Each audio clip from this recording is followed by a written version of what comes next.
Yes, for yesterday, as far as I know of, we made two picks, and I know we tried, we went after Ennis was obviously like our first guy, and it didn't work out, and so we had a second guy, and it was Bruno.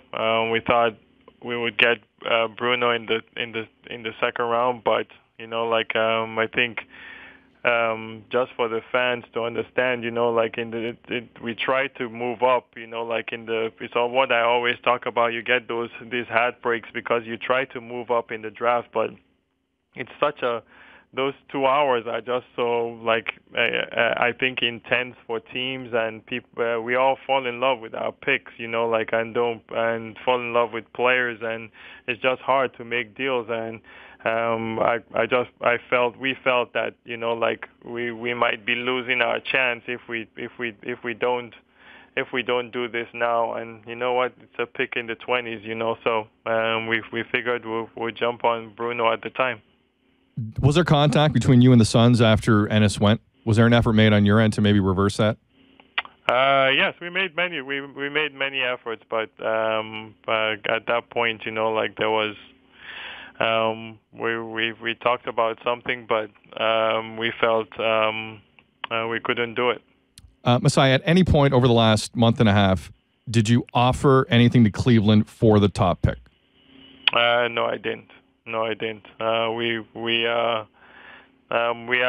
Obviously you poke around and you're going to have conversations with every teams and like all the levels of the draft, be it the top of the draft or the middle or the lottery, we had all kinds of conversations, and we engaged, but nothing. There was nothing that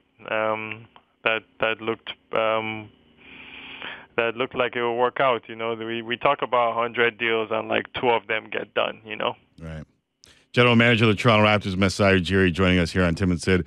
I saw a lot of hate when you took Bruno at 20. Mm-hmm. I'm assuming that you've heard some of it by now.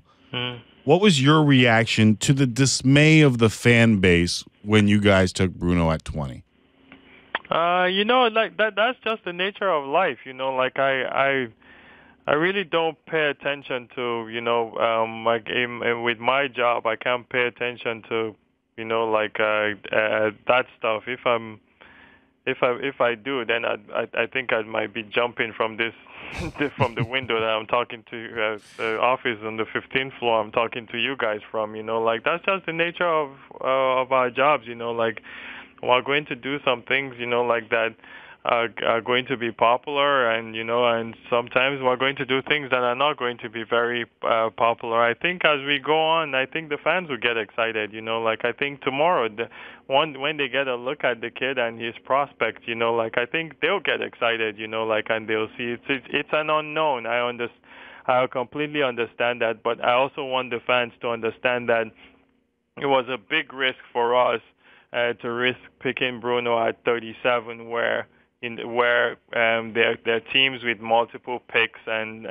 teams that basically with nothing to lose at that point, that we're going to do something, and we felt this was the position that we had to get him. So I completely understand that. Are there other players like we could have looked at? We're not going to be. We have to think, long term here. We have to think big. We have to feel our future, and if I can have a guy that, we feel, hey, has a chance to be really good, but it will take time to develop, or get a 10-minute player that is going to come and maybe sometimes plays 10 minutes and maybe he might work out, he might not work out, then or might contribute. I don't know.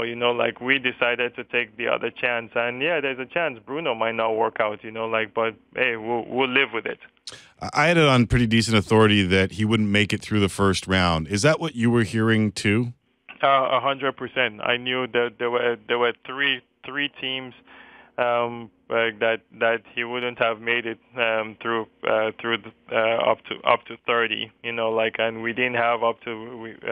We're not going to pick till 37. That kind of made it tough. We had two targets in terms of the first round and the second round, with those two guys, and we had other guys, but we just felt that it was something we wanted to do at the time.